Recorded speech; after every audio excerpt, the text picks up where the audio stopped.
چاند رات، قمری مہینہ اور رمضان۔ اسلامی عبادات قمری مہینوں کے ساتھ متعلق کی گئی ہیں۔ اس کی سب سے نمایاں مثال روزوں کا رمضان کے مہینے میں فرض ہونا ہے۔ قمری مہینہ 30 یا 29 دن کا ہوتا ہے، جس کا آغاز نئے چاند کے نظر آنے سے ہوتا ہے۔ ہمارے ملک میں بدقسمتی سے رؤیت ہلال ایک اختلاف اور جھگڑے کا عنوان بن گیا ہے۔ اس جھگڑے میں وہ حقیقت ہمیشہ نگاہوں سے اوجھل ہو جاتی ہے جس کی بنا پر عبادات کے لیے نئے چاند پر منحصر قمری مہینے کا انتخاب کیا گیا ہے۔ قمری مہینوں کی پہلی اور سب سے اہم خصوصیت یہ ہے کہ یہ شمسی مہینوں کے برعکس مختلف موسموں میں آتے ہیں، یعنی شمسی مہینے جولائی میں ہمیشہ گرمی ہوتی ہے، مگر قمری مہینہ رمضان گرمی، سردی، خزاں اور بہار ہر موسم میں آتا ہے۔ یہ چکر کم و بیش 32 شمسی سالوں میں پورا ہوتا ہے۔ اس کا مطلب یہ ہے کہ اس برس اگر جولائی میں روزے آ رہے ہیں تو یہ واقعہ 32-33 برس پہلے 1980 میں بھی رونما ہو چکا ہے، جبکہ سن 1996 میں روزے جنوری کی سردیوں میں، سن 1988 میں موسم بہار اور سن 2005 میں موسم خزاں میں بھی آ چکے ہیں۔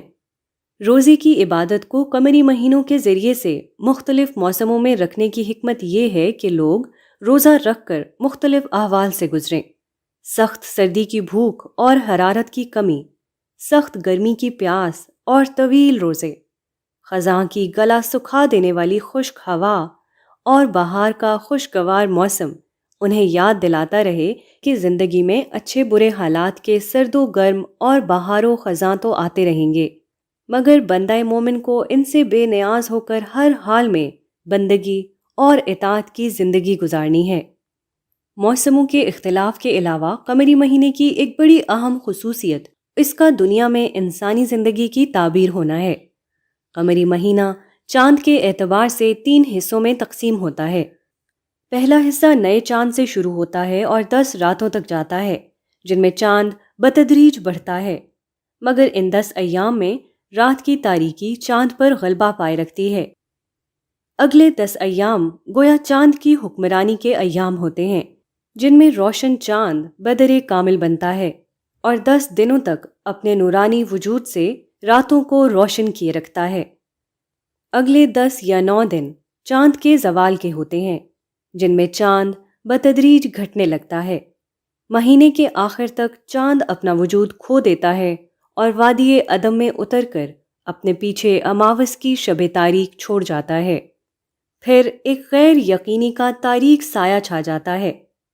خبر نہیں کہ اس تاریکی کے پردے سے نیا چاند 29 دن کے بعد طلوع ہوگا یا 30 کے۔ دیکھا جائے تو یہ انسانی زندگی کی مکمل تعبیر ہے۔ انسانی زندگی بھی چاند کی زندگی کی طرح 3 حصوں میں تقسیم ہے۔ پہلا حصہ ارتقاء کا ہے، جو پیدائش، شیر خوارگی، بچپنے سے گزر کر لڑکپن تک جاتا ہے۔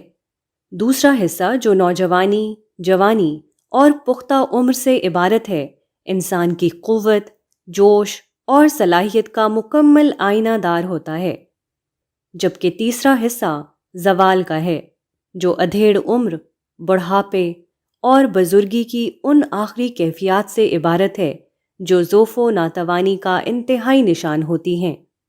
پھر جس طرح مہینے کا 29 یا 30 کا ہونا غیر یقینی کیفیت سے دوچار رکھتا ہے، اسی طرح بزرگی کی دہلیز سے قبر کا دروازہ کب کھلے، یہ بھی ایک غیر یقینی معاملہ ہوتا ہے۔ انسان اگر قمری مہینے کی اسپرٹ کو پا لیں تو بلا شبہ روزے سے اچھی اس بات کی کوئی یاد دہانی نہیں کہ زندگی کی نقدی کس طرح ہر روز ہاتھوں سے غیر محسوس طریقے پر پھسل رہی ہے۔ یہ سمجھ آ جائے تو ہم رمضان میں روزے کے ایام گننے کے بجائے یہ گنا کریں گے کہ ہماری زندگی کا پہلا حصہ گزرا ہے، دوسرا گزر رہا ہے، یا پھر ہم آخری مرحلہ حیات میں ہیں۔ پھر ہم یہ جان لیں گے کہ جس طرح روزے کے بقیہ ایام گزر جاتے ہیں، جلد ہی میری زندگی کے بقیہ ایام بھی گزر جائیں گے۔ پھر ایک روز جو نہ جانے 29 ہو یا 30، آخرت کی زندگی کا وہ چاند طلوع ہوگا جو کبھی ختم نہ ہوگا۔ یوں ہم رمضان کے دنوں میں روزے کے دن گن کر خوشی منانے کے بجائے زندگی کے گزرے دنوں کا احتساب کیا کریں گے۔ یہ سوچ اگر عام ہو جائے تو رمضان اور عید کے نئے چاند پر جھگڑنے کی نفسیات ختم ہو جائے گی۔ پھر اہم بات یہ ہوگی کہ رمضان کے آغاز سے ہم روز بیٹھ کر اپنا احتساب کریں گے۔ پہلے 10 دنوں میں ہم دیکھیں گے کہ کہیں ہم نے اپنے بچپن اور لڑکپن کو کھیل کود میں ضائع تو نہیں کر دیا۔